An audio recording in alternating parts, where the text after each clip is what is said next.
의대 정원 문제가 너무 이슈가 돼서 이게 지금 논의가 안 되고 있는데 이제 금지시키겠다. 제일 득 보는 사람은 실손보험사는 득을 많이 볼 거고, 자, 또 다른 거 중증 질환들, 뇌졸중이라든지 암이라든지 이런 경우에는,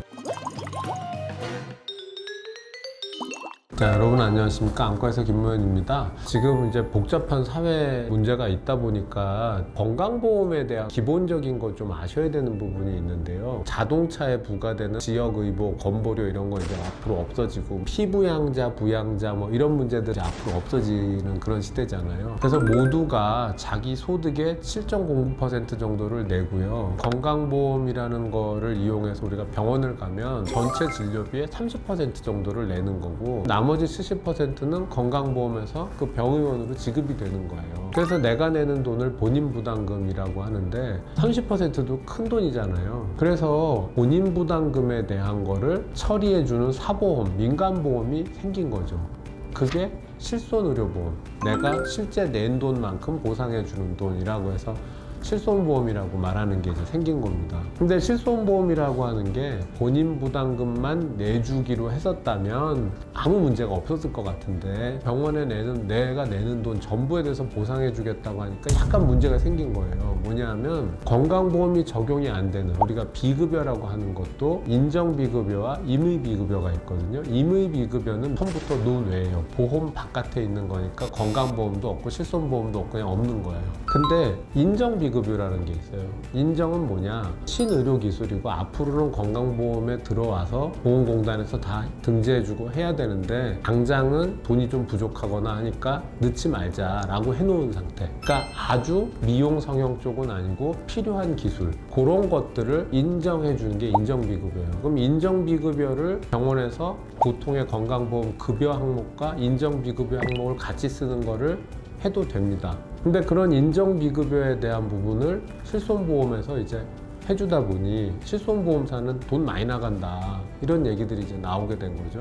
그래서 이 건강보험의 급여 부분과 인정비급여를 같이 하는 거를 혼합진료라고 하는데, 요번에 무슨 필수의료 제도 개선 패키지 어쩌고저쩌면서 이 혼합진료 이제 금지시키겠다고 했어요. 그래서 인정비급여 부분이 많이 줄어들게 되기는 할 거예요. 그리고 그거를 임의비급여 쪽으로 넘기겠죠?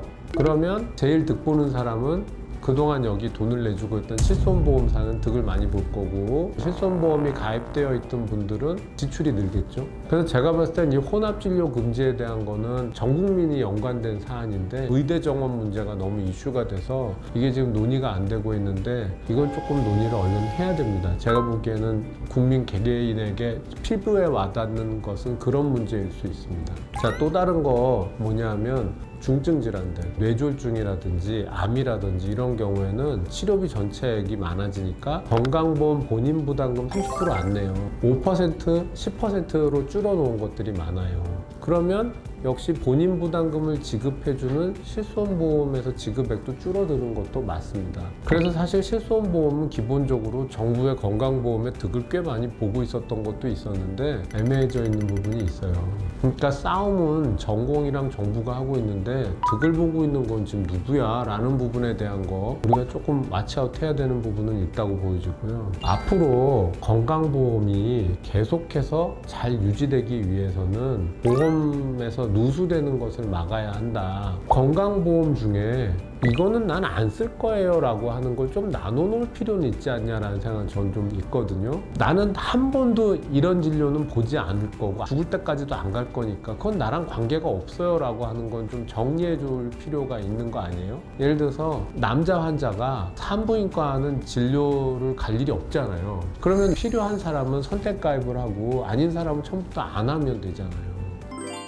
시끄러운 세상에 조금 정리가 필요하지 않을까라는 고민하면서 아주 조금만 말씀드려 봤습니다. 어쨌거나 하루속히 이 문제가 좀 평화롭게 민주적으로 절차적 정당성을 좀 잘 지키면서 잘 해결이 되기를 기대해 보겠습니다.